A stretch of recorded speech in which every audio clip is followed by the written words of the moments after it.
ما نأخذ نحن الآن، لأن النبي صلى الله عليه وسلم قال: إذا ذكر القدر فأمسكوا، وإذا ذكر أصحابي فأمسكوا، يعني أمسكوا ألسنتكم. ولماذا الشرع لا يحبذ الخوض والتعمق في البحث والاستقصاء في مسائل القضاء والقدر؟ لأن مسائل القضاء والقدر متشابكة ومتداخلة وكثيرة، وإذا أمسك المرء بحبل دون الحبل الآخر ضل ضلالا بعيدا. ومن ثم قلنا القاعدة التي سقناها آنفا: إن الله أراد بنا أشياء وأراد منا أشياء، فما أراده بنا أخفاه عنا، وما أراده منا أظهره لنا. فلا تنشغلوا بما أراده بكم عما أراده منكم. يعني لا تنشغل أنت من أبوك، من أمك، من عمتك، من خالتك، من أولادك، ذكر أم أنثى، كم عددهم، ماذا سيحصل لك غدا أو بعد غد، متى تموت، كيف تموت. كل هذا أخفاه الله جل وعلا عنه، فلا تنشغل به، لكن انشغل بالواجب، المنهج، ما المطلوب مني. ولذلك الصحابة لما سألوا النبي صلى الله عليه وسلم قال إيه؟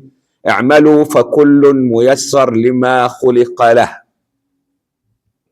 اعملوا، بعد أن ذكر لهم أن الله سبحانه وتعالى خلق وقدر كل شيء قبل خلق الخلق. قالوا: يا رسول الله، ففيما العمل إذا كان الله قدر كل شيء وكتب كل شيء وعلم كل شيء، ففيما العمل؟ قال: اعملوا فكل ميسر لما خلق له. مراتب الإيمان بالقضاء والقدر قلنا 4. المرتبة الأولى وهي مرتبة العلم الإلهي الواسع المحيط، الذي لا يبلغ أحد ولا يبلغ مثقال ذرة ولا أصغر منه، كما قال: ولا يحيطون بشيء من علمه إلا بما شاء. وحدد هذا فقال: ألم تعلم أن الله يعلم ما في السماء والأرض، إن ذلك في كتاب، إن ذلك على الله يسير. وكما قال سبحانه وتعالى: وعنده مفاتيح الغيب لا يعلمها إلا هو، ويعلم ما في البر والبحر، وما تسقط من ورقة إلا يعلمها، ولا حبة في ظلمات الأرض ولا رطب ولا يابس إلا في كتاب مبين. فذكر العلم وذكر الكتاب. المرتبة الثانية هي مرتبة المشيئة والإرادة. والمشيئة تتعلق غالبا بالأمور القدرية الكونية التي لا دخل لك فيها، والإرادة تتعلق بالأمور التي أنت مطالب بها. يريد الله بكم اليسر ولا يريد بكم العسر.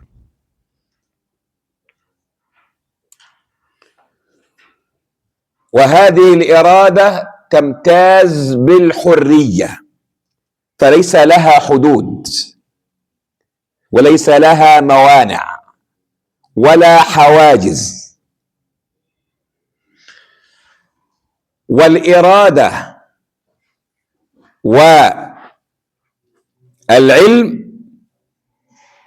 متعلقان بالكشف، فعلم الله كشف لا جبر فيه، وهذا يريحك في أشياء كثيرة. كشف يعني أن الله سبحانه وتعالى يكشف ما بداخلك، يكشف ما هو غالب عليك. علم الله جبر أم كشف؟ كشف. كما مثلا أنت تقف أمام المرآة، إذا كانت صورتك جميلة ماذا تعطيك المرآة؟ صورة جميلة. إذا كانت صورتي قبيحة ماذا تعطيني المرآة؟ صورة قبيحة. كشف. مثلا أمك تقول أنت لن تفلح أبدا، فأنت تكذبها، تقول يا أماه لماذا أنت تفضلين أخي علي وأنا لم أفعل شيئا، وأنا إن شاء الله أدخل الكلية وأتعلم وأكون أفضل من أخي، فتقول لن تنجح أبدا، فيدخل فيرسب كما قالت هي، فيقع الأمر كما قالت من؟ الأم. من الذي أعلمها بهذا؟ عندها علم محيط؟ بما حكمت عليه؟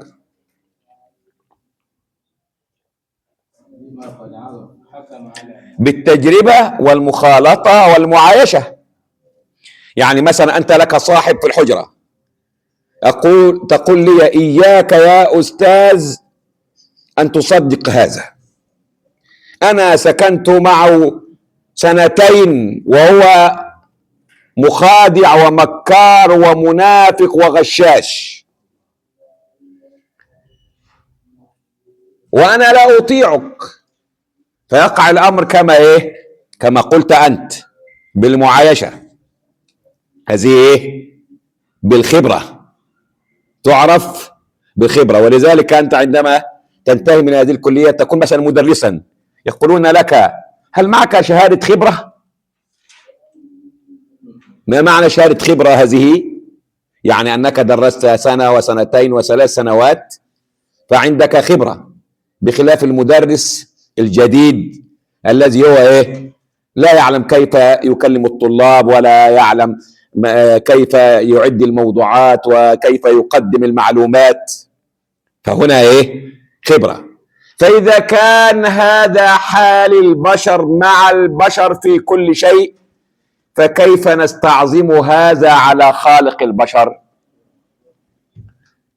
كيف نستعظم ونقول إذا هو علم إذن هو جبرنا؟ هل الأستاذ عندما قال إنك لن تنجح هو جبرك على الرسوب؟ أبدا، هو أظهر ما فيك، هو ذكر شيئا ووقع كما فعلت أنت. واضح؟ هذه مرتبة الإرادة. وإرادة الإنسان ليست كإرادة الله، لأن إرادة الإنسان هي إيه؟ محدودة وضيقة وضعيفة. يعني مثلا هب أن لصا أراد أن يسرق هذا المبنى ويأخذ كل ما فيه، أنت ماذا تريد؟ أريد أن أخذ أشيائي وأقفز وأجري. هل يمكن تقفز من الدور العاشر وتأخذ الأشياء وتجري؟ أبدا، لأن إرادتك محدودة. إنك لن تخرق الأرض ولن تبلغ الجبال طولا، أنت لك قدر معين، كما قال سبحانه وتعالى نحن خلقناهم وشددنا أسرهم. وشددنا أسرهم، هل تفهم ما معنى كلمة وشددنا أسرهم؟ يعني الإنسان مشدود بأمور كثيرة تجعله أسيرا. أنا عطشان أريد الماء، هذا أسر. أنا جوعان أريد الطعام، هذا أسر. أنا بردان عندي في برد أريد الثياب، أنا مريض أريد الدواء، أنت مأسور. أريد أن أدخل الحمام، أدركوني وإلا تكون فضيحة. هذا كله من الأسر. وشددنا أسرهم. لو أن ابن آدم لم يشدد عليه في هذا الأسر لكان الكبر مع كل إنسان. إذا كان هو هكذا وهو متكبر، فكيف مثلا لو كان يدخل الحمام كل أسبوع مرة، كيف يكون حاله؟ يعني لا أحد يستطيع يكلمه. هو يخرج من الحمام من هنا ويخرج علينا ويقول هذا يطرد وهذا راسب وهذا سأنتقم منه. أنت كنت من دقيقة في الحمام وأنت في النجاسة، وإذا بك تخرج. يا سبحان الله، يعني الله سبحانه وتعالى أسرك بهذا حتى تتواضع، والنجاسة معك في كل وقت تحملها وتعيش بها. فهذا إيه؟ له حكم وله أسرار، وهذا من قضاء الله وقدره. يعني لو أن ابن آدم مثلنا لا يقول كيف يوجد ببطن نجاسة، لابد أن تخرج، لابد أن نخرج هذه النجاسة بأي طريقة. إنما إيه؟ إنما هو يعجز عن هذا ولا يستطيع ولا يحب. يعني هل يمكن كل واحد منا عندما يأكل بعد أن يأكل يتقيأ؟ أبدا. هو إيه؟ له حدود. إذن إرادة الله لها الشمول والعموم والقوة التي لا حد لها. أما إرادة الإنسان فإيه؟ لا حد، لا حد معين. والله سبحانه وتعالى طالب منك أن تتقن في مستوى هذه الحدود، مستوى هذه. ولذلك عندنا أفعالك على قسمين: أفعال اضطرارية وأفعال اختيارية. في الأفعال الاضطرارية لا تؤاخذ بأي شيء.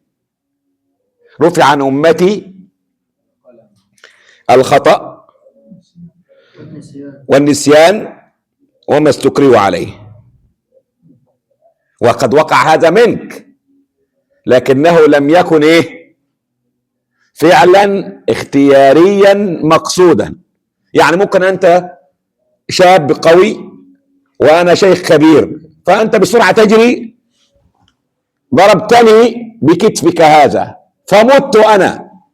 ما الحكم عند الله؟ عند الله ما الحكم؟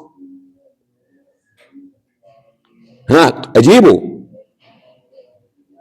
أنت قاتل، عند الله ماذا؟ لا، أنت بريء، لا شيء عليك، لا شيء عليك، أنت لم تفعل. لكن لتعظيم النفس الشرع فرض الدية الخطأ أو كفارة قتل الخطأ من باب فقط التعظيم. لكن أي شيء نفعله آخر لا دية فيه ولا شيء فيه، لا دية فيه ولا شيء فيه، خطأ وقع منه خطأ. لا يؤاخذ العبد على أنت نايم على السرير سقطت على صاحبك مات فيها، ما الحكم؟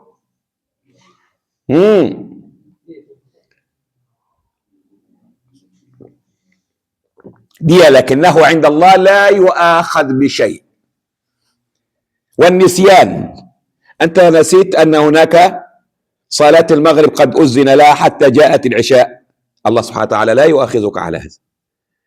والإكراه لأنك غير مريد، أجبروك على أن تسرق مثلا أو على أن تضرب هذا مثلا، ما الحكم هنا؟ لا شيء عليه. كل هذا لأن الاختيار مفقود. الاختيار والأعذار هنا تصل إلى حوالي 10. الأعذار هنا تصل إلى حوالي وتصل الأعذار حتى في الكفر، حتى في الكفر. يعني الرجل الذي قال أنت عبدي وأنا ربك، أليس هذا كفرا؟ لكنه عند الله بريء. الحديث قال أخطأ من شدة الفرح، أخطأ يعني الرجل الذي قال لأولاده إذا أنا من فاسحقوني واحرقوني، لا فإن قدر الله علي ليعذبني عذابا ما عذبه أحدا من العالمين. أليس هذا كفرا؟ فلئن قدر الله علي ليعذبني عذابا، أليس هذا كفرا؟ بلى. هو الآن هو يقول إن الله لا يقدر علي، هذا كفر. ورغم هذا الله سبحانه وتعالى إيه؟ غفر له وعفى عنه وسامحه وأدخله الجنة. لماذا؟ لأنه معذور. فهنا إيه؟ إذن إرادة العبد لها شروط ولها أمور، وإرادة رب العالمين لها إيه؟ أحكام خاصة. المرتبة الثالثة مرتبة الكتاب. الله سبحانه وتعالى كتب كل شيء. لماذا الله سبحانه وتعالى يكتب ويعين ملائكة للكتابة؟ لأنه خلق ابن آدم يمشي على نظام الكتابة. كل شيء ابن آدم يريد أن يطمئن ويثق يقول كتبنا العقد وشهد الشهود. فالله سبحانه وتعالى أيضا عاملنا بهذا، ولذلك لا يوجد لك كاتب واحد في مجموعة من الكتب. نستمع أولا. ألم تعلم أن الله يعلم ما في السماء والأرض إن ذلك في كتاب، إن ذلك في إيه؟ في كتاب. وسمى الكتاب بأسماء كثيرة، بس اللوح المحفوظ يعني لا يصل إليه مخلوق. محفوظ، اسمه محفوظ، ولا يستطيع أحد أن يبلغه. لن يصل إليه أحد إلا إذا أذن الخالق له. في ملائكة مخصوصون بالأخذ من اللوح المحفوظ كما قلنا قبل ذلك. واسمه أيضا وكل شيء أحصيناه في إمام، اللي هو اللوح المحفوظ. ومرة ثالثة سماه أم الكتاب، وعنده أم الكتاب. وفي أول سورة الزخرف وإنه في أم الكتاب لدينا. يعني سبحان الله، لعلي. ما هو هذا العلي؟ لعلي حكيم، سبحان الله. وهذا الكتاب منه كتب تفرعت منه كتب سجلات أعمال العباد في السماء الرابعة، وكتب مع الملكين اللذين معك الآن، الرقيبين العتيدين الحاضرين الشاهدين الحافظين الكريمين. كتب. ولذلك هناك ايه في سورة الكهف ماذا قال؟ ووضع الكتاب.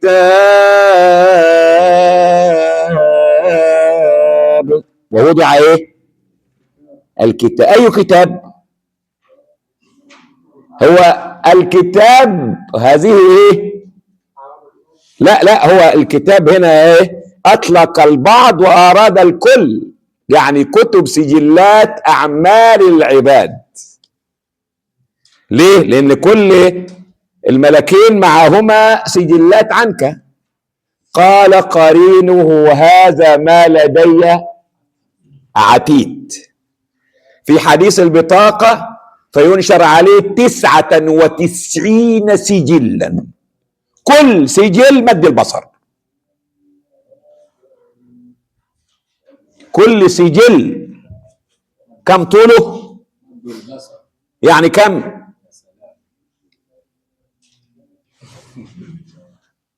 أنت في أرض فارغة إلى نهاية بصرك. هذا هو كتاب واحد. هذا كتاب واحد، سبحان الله. وحدد رب العالمين من أول الكتابة متى بدأت الكتابة. قال صلى الله عليه وسلم أول ما خلق الله القلم، يعني أول ما خلق بعد العرش وبعد الماء ولذلك قيل إن القلم موضوع على العرش، فقال له اكتب. وفي رواية قال اكتب ما هو كائن إلى يوم القيامة، فجرى القلم بما هو كائن إلى يوم القيامة. وفي رواية قال اكتب علمي في خلقي إلى يوم القيامة.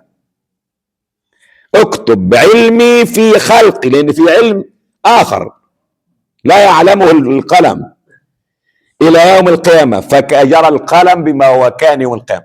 القلم هذا هو رئيس الأقلام، رئيس الايه؟ الأقلام.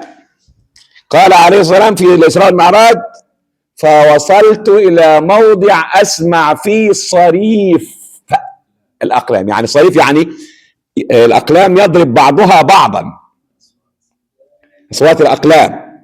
قلم لعالم الحشرات كل أنواعها، النحل والنمل والصراصير والبق وهذا الذي في وجهك أنت يا شيخ.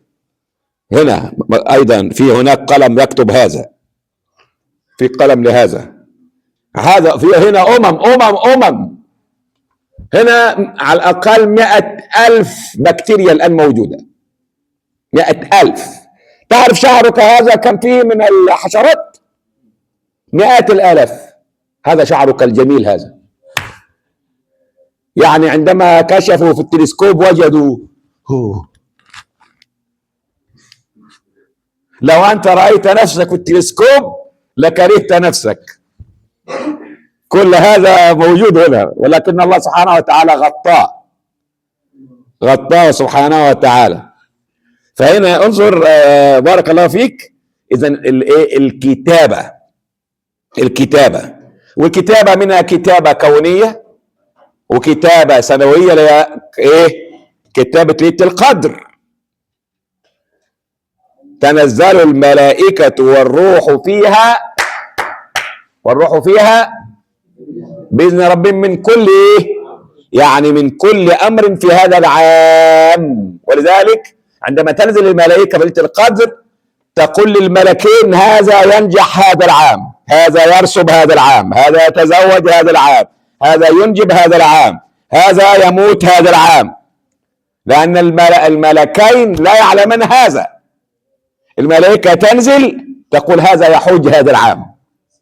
فهو الملكان يقيدان هذا في ليلة القدر، وهكذا. وفي هنا ما يتعلق بالشهر، في شهر شعبان، ذلك شهر ترفع فيه الأعمال إلى الله، ويوم الاثنين والخميس، فأحب أن يرفع عملي وأنا صائم. ولذلك هناك قال رفعت الأقلام وجفت الصحف. يعني الحبر جف، الصحف التي فيها أعمال العباد. المرتبة الرابعة مرتبة الخلق أو التخليق، وفيها وفيها وقوع الفعل. قال سبحانه وتعالى: والله خلقكم وما تعملون. هذه المرتبة الأخيرة. وقال الحبيب صلى الله عليه وسلم: إن الله خلق كل صانع وصنعته. وذكرنا في اللقاء الماضي أن كل عمل يمر ب6 مراحل، والله سبحانه وتعالى يؤاخذك في آخر مرحلة التي قبل العمل، اللي مرحلة العزم، إلا في حالة واحدة قلنا هذا المرة الماضية: الإرادة بالمعصية في الحرم. الإرادة بالمعصية في أي مكان الله سبحانه وتعالى يعفو عنها، لكن في الحرم: ومن يرد فيه بإلحاد بظلم نذقه من عذاب أليم. هذا خاص بالحرم فقط، المكان الوحيد في العالم. هنا يبقى هنا خلق كل. والله سبحانه وتعالى أفعاله أيها الكرام هي في الأصل 4، لكن الواقع منها 3. الأول: خير لا شر فيه. مثل ماذا؟ مثل ماذا؟ خير لا شر فيه: الأنبياء والملائكة وخير غالب على شر منكم أنتم الآن، يعني من في هذا الصالحون، وشر غالب على خير هو ايه؟ الفساق والفجار. هو عنده شر كثير وخير قليل جدا. بقي نوع واحد، الشر الخالص. مثل ماذا؟ لا، الشيطان فيه خير. الشيطان فيه خير، إبليس فيه خير، ليس من نفسه ولكن بسببه، وما أجراه الله بسببه. هو منه لا يوجد خير، لا يوجد منه خير، إنما إيه؟ بسببه. يعني هو يكون سبب. إذ لولا الشيطان ما جلسهم لهذه المحاضرة. لماذا؟ لأن فريقا منكم يريد أن يخالف الشيطان فجلس، وفريق اتبع الشيطان فإيه؟ فهرب وقال لا أريد محاضرة ولا علم. واضح؟ في الصلاة فريق يخشع وكثير لا يخشع. لماذا؟ من السبب في التمييز؟ الشيطان. الشيطان هو السبب. لولا الشيطان، يعني لولا أن الله سبحانه وتعالى جعله في هذا الشأن، كان كل الناس يأخذون في الصلاة الدرجة النهائية، لا يوجد أحد إلا وينجح في صلاته. لكن الشيطان طالما هو موجود، إذا أنت هناك من يأخذ الدرجة النهائية وهناك من يرسب. وأنتم تحفظون الحديث إن العبد يصلي وما يكتب له إلا عشرها. تحفظون هذا الحديث؟ ولا نسيتم؟ إلا عشرها، إلا تسعها، إلا ثمنها، إلا سبعها، إلا ثلثها، إلا خمسها، إلا ربعها، إلا ثلثها، إلا نصفها، إلا كلها. اللهم اجعلنا منهم رب العالمين.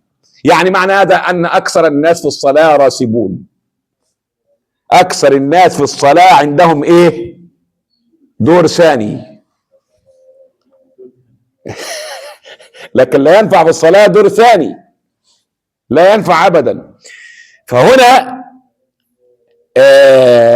الشر الخالص غير موجود في الكون. يعني المرض مثلا هذا تظنه شرا، لكن هو في الحقيقة في خير من جانب، في خير من جانب. ولذلك سيأتي سؤال هنا: كيف أنا أرضى بقضاء الله وقدره وأكره المرض؟ فنقول لك أنت تنظر من جانب واحد، لكن انظر من جانبين. هو من ناحية أنه بتقدير الله فأنت ترضى به، لكن من ناحية أنك بطبعك لا تحب ولا تريده، فعندئذ تكره المرض. لا تحب لا تحب المرض، لا تحب المرض. وأدبا العبد لا ينسب الشر إلى الله وإن كان كل شيء منه سبحانه وتعالى. قال تعالى: قل أعوذ برب الفلق من شر ما خلق، فأضاف الشر إلى خلقه. أو نبني الفعل لما لم يسمى فاعله، كما قال: وأنا لا ندري أشر أريد. أو ننسب الفعل إلى الفاعل المباشر: فأردت أن أعيبها. ولذلك جاء في الحديث: والشر ليس إليك، والشر ليس إليك. نعم. هنا يأتي سؤال: إذا كان كل شيء بقضاء الله وقدره، فهل الله جل وعلا يحب المعاصي؟ هو نقول نفس السؤال، نقول لهذا الذي يقول هذا: أنت مخطئ، لأنك نظرت إلى جانب ونسيت جانبا. فكل شيء بقضاء الله وقدره، لكن الله سبحانه وتعالى لا يحب إلا ما فيه خير وصلاح، ما فيه خير ايه. ولذلك عاب على المشركين لما قارنوا المشيئة بالايه؟ بالمحبة. فقالوا ايه؟ وقال الذين اشركوا لو شاء الله ما اشركنا ولا آباؤنا ولا حرمنا من شيء. هم قالوا ايه؟ ان رب العالمين لو شاء ما فعلنا. فانكر سبحانه وتعالى عليهم وقال ايه؟ كذلك ايه؟ كذب الذين من قبلهم. وفي فعل المعاصي قال: واذا فعلوا فاحشة قالوا وجدنا ايه؟ عليه امر وما كفروا ماذا؟ بل قالوا إيه؟ والله امرنا بها. فرد عليهم وقال: قل ان الله لا يأمر بالفحشاء. اذا وجد القضاء والقدر والإرادة الإلهية ليس معنى هذا أنه سبحانه وتعالى يأمر به ويرضاه ويحبه. فالله لا يرضى إلا الخير، ولا يحب إلا الصلاح، ولا يأمر إلا بما فيه صلاح للعبد. الله أكبر. الله. هنا إيه؟ وضح الأمر في هذه المسألة. وسنضرب أمثلة. مثلا يعني الدواء هذا أنت لا تحبه، لكنك تأخذه. لماذا تأخذه؟ مع أنك لا تكرهه وتبغضه، لأن فيه نفعا لك. نعم.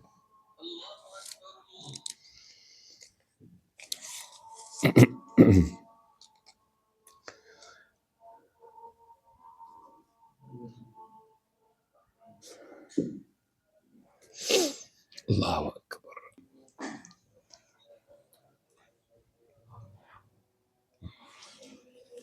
قال صلى الله عليه وسلم: من قال حين يسمع نداء رضيت بالله ربا وبالإسلام دينا وبمحمد صلى الله عليه وسلم نبيا ورسولا غفرت ذنوبه. الرضا هنا، الرضا. رضيت بالله ربا، قولي رضيت، إذن الله سبحانه وتعالى أراد هذا. طيب، عندما وقع هذا الله يحب هذا أم لا يحب؟ يحب.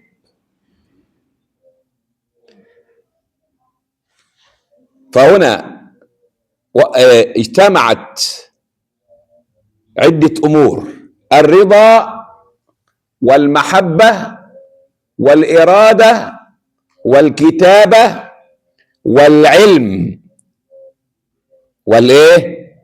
والعلم والتخليق، يعني الفعل. أنا قلت الآن رضيت بالله ربا.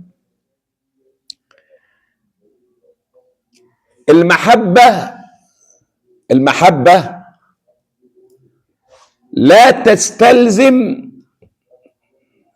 المحبة للشيء لا تستلزم أن العبد مجبور على هذا. الله سبحانه وتعالى يحب لك الخير، والإرادة عندنا إرادة شرعية وإرادة كونية. الإرادة الكونية ستقع. أراد الله للشمس أن تطلع، هل يستطيع أحد أن يمنع الشمس أن تطلع؟ لا يوجد هذا. واضح يا الكرام؟ لكن الإرادة الشرعية لا تستلزم الوقوع، وذلك مثل ماذا؟ وذلك مثل ماذا؟ الله سبحانه وتعالى أراد منك أن تصلي الآن،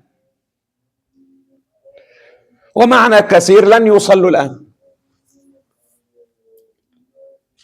إذن الإرادة الشرعية لا تستلزم الوقوع، لكن الإرادة الكونية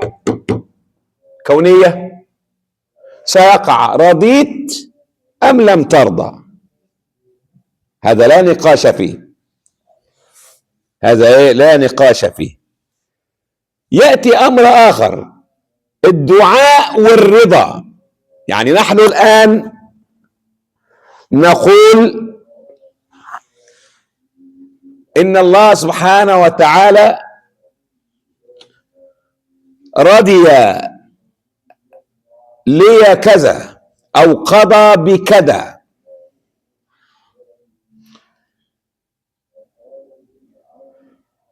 رضي لي أن أبتلى. إيه الواجب علي؟ الصبر إذا وقع الأمر، لكن أيضا الدعاء بأن يرفع هذا، سواء قبل الشيء أو عند الوقوع.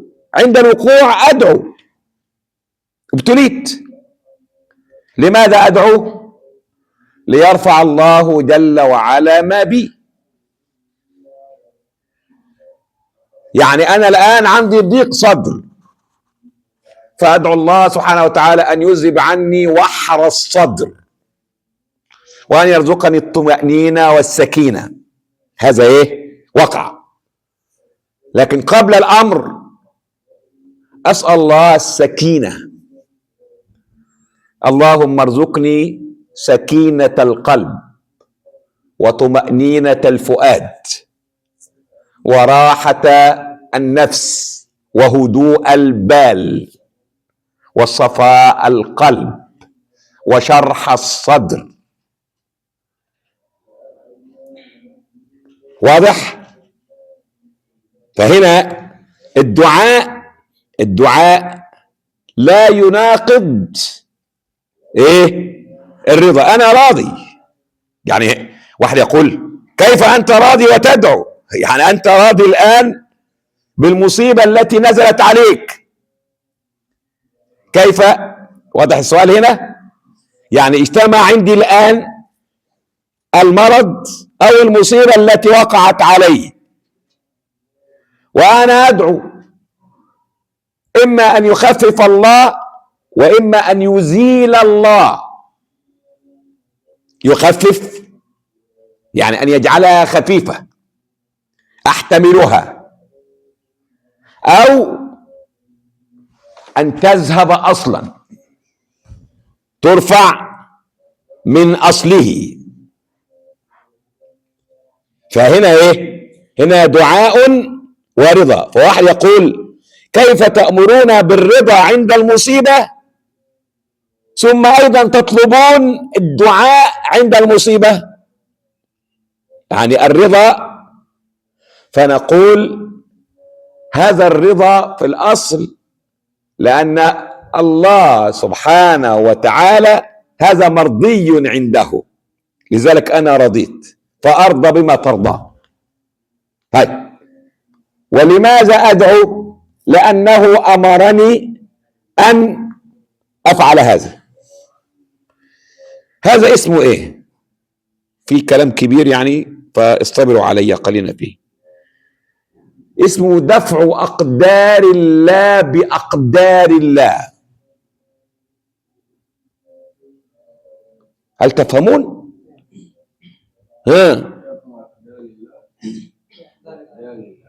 دفع أقدار الله بأقدار الله. نزول المرض علي بقضاء الله وقدره، دعائي بقضاء الله وقدره.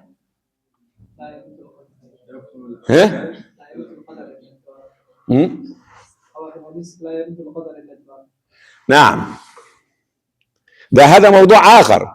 يعني هنا قوله عليه الصلاة والسلام: لا يزيد في العمر إلا البر ولا يرد القضاء إلا الدعاء. وفي الحديث الآخر: إن الدعاء والقضاء يختلجان في السماء، يعني يتنازعان، فيغلب الدعاء القضاء. لكن لابد أن تفهم هنا أن هذا هو القضاء المشروط، لأن هناك بعض القضاء لا يمكن أن يرد، لا يمكن أن يرد. مثل ماذا؟ ستموت غدا، خلاص، لا حول ولا قوة، خلاص، هذا وهذا أصلا مخفي عنك. يعني مثل هذا الذي أنت لن تدافع فيه قدرا بقدر، أنت نفسك لا تعلم. ممكن أن تنام الآن تذهب روحك، فإن أمسكت نفسي فارحمها، فتمسك النفس: تعالي لن أرجع، أيتها الروح، أيتها النفس، تعالي، لن ترجع مرة أخرى، ذهبت ولن ترجع، وأنت لا تعلم وأنت لا تدرك. فهنا سبحان الله الدعاء مع القضاء، هنا الدعاء مع القضاء. الأمر الآخر الرزق مع القضاء. الرزق مع القضاء، نعم، الله سبحانه وتعالى قدر لك رزقا، قدر لك رزقا، مثلا قدر لك في كل شهر 1000 جنيه،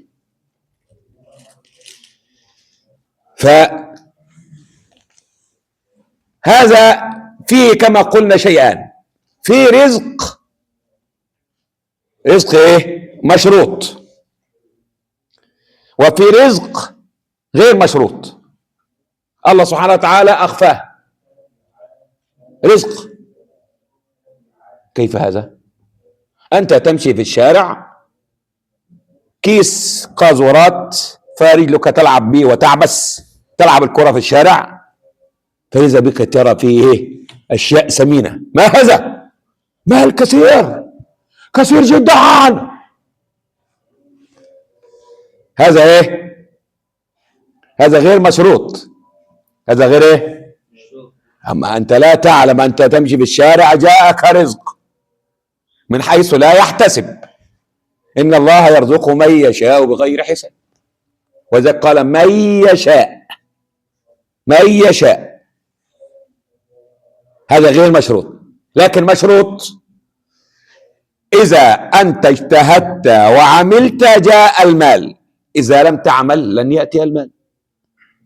أو أن الله جل وعلا شرط ألا يقف ظالما أمام المال، ربما يكون لك مال فيأتي ظالم في الطريق يعترض هذا المال، يعني أنت حقك أو الذي سيأتي ليك 1000، ولكن ابتلاكم الله سبحانه وتعالى في الطريق بواحد قال نجعلها قسمة.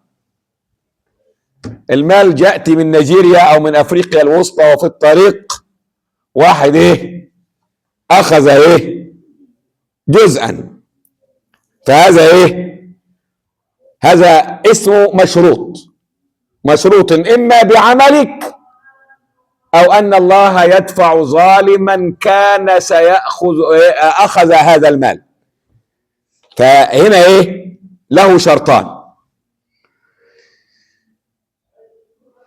وتأتي مسألة أخرى: الاحتجاج بالقضاء والقدر على الآثام وعلى الآلام. فالعلماء قالوا إنه يحتج بالقضاء والقدر على الآلام، ولا يحتج بالقضاء والقدر على الآثام. على الآلام نزلت عليك الآن مصيبة، أنت الآن صعدت إلى هذا السلم، وقعت ونزلت الدماء منك، قدر الله ما شاء فعل. لكن عند المعصية قل إن الله لا يأمر بالفحشاء أتقولون على الله ما لا تعلمون، فلا يحتج بهذا. هنا يأتي حتى نختم موضوع سيدنا آدم وسيدنا موسى، لأن سيدنا موسى قال يا رب أرني آدم الذي أخرجنا ونفسه من الجنة. والمصريين عندهم المسألة دي، يعني هذا كان في مصر، المصريين لا زال عندهم إيه المسألة هذه. يقولون يعني لو أن الله سبحانه وتعالى كان جعلنا هناك في الجنة ما كان داعي لكل البلاء الذي نحن فيه. قال أرني آدم فأراه الله آدم، يعني أظهره من القبر لموسى عليه السلام. فقال موسى أنت آدم الذي أخرجنا ونفسه من الجنة؟ فقال سيدنا آدم عليه السلام أنت موسى الذي اصطفاك الله برسالاته وبكلامه؟ أتلومني على أمر قدره الله علي قبل أن أخلق؟ قال صلى الله عليه وسلم فحج آدم موسى، فحج آدم موسى، فحج آدم موسى. كيف هذا؟ كيف غلب آدم موسى؟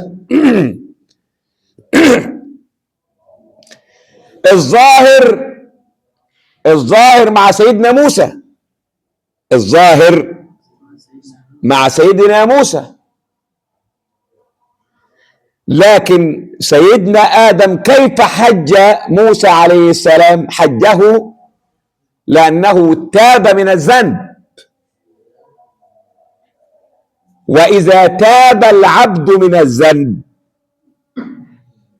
وقبل الله التوبة، وقبل الله التوبة، وهذا أهم شيء، فتلقى آدم من ربه كلمات فتاب عليه. فهنا حج آدم موسى، لكن أنا وأنت ليس لنا هذا. لماذا ليس لنا هذا؟ ومن أدرك أن الله قبل توبتك؟ أنت تبت، لكن هل تستطيع أن تجزم أن الله قبل توبتك؟ ليس عندك هذا. سيدنا آدم مع نص، مع حكم بأن الله قبل منه. أما أنا وأنت أذنبنا وتبنا، لكن ليس لنا الثالثة.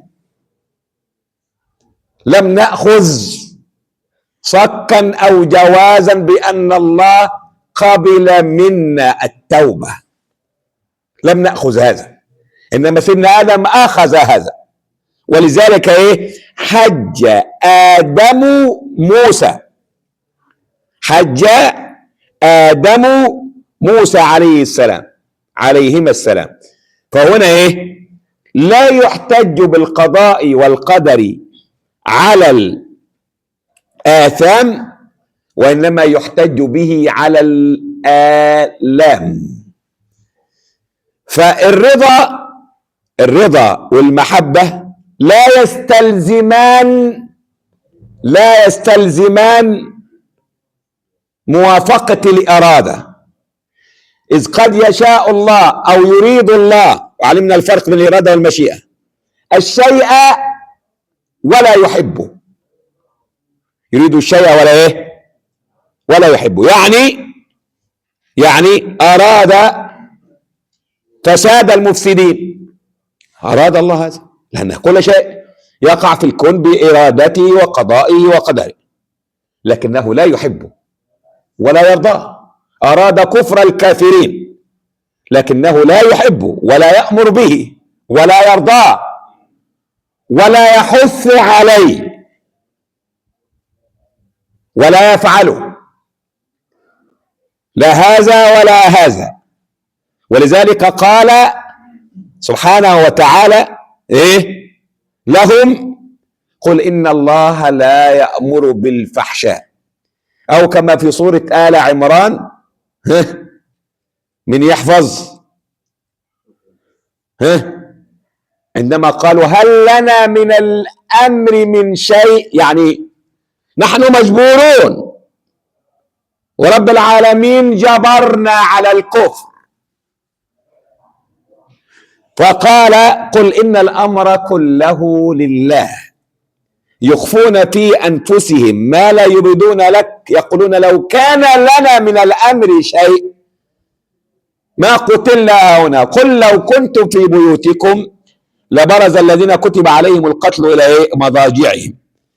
فأوضح سبحانه وتعالى أنه لم يأمرهم بالكفر، ولم يرد سبحانه وتعالى منهم الكفر على معنى الرضا والمحبة والمشيئة والرضا، إنما أراده منهم لأن طلاقة قدرته وإرادته تستلزم أن يكون كل شيء بإرادته، وإلا لوجب وجود إله آخر معه يكون له هذا.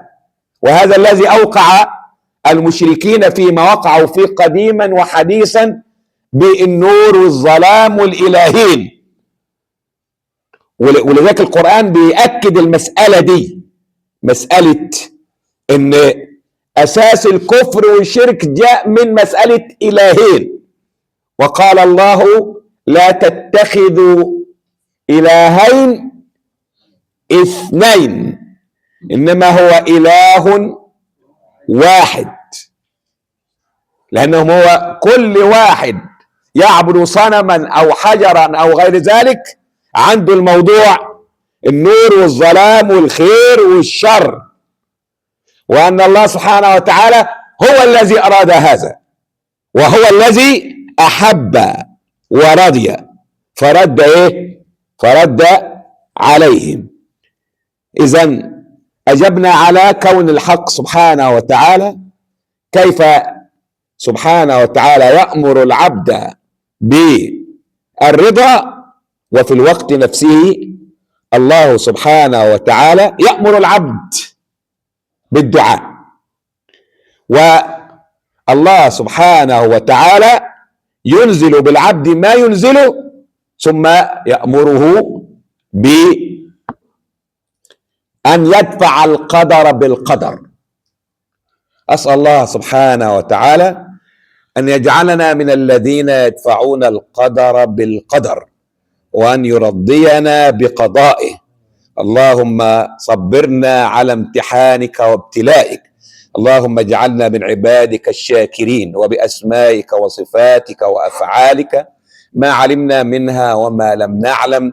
ارزقنا صبر الشاكرين لك، وشكر الصابرين لك، ورضا المخبتين لك، وإخبات الراضين بك. اللهم امين، وصلاة وسلاما على سيدنا محمد وعلى اله واصحابه اجمعين.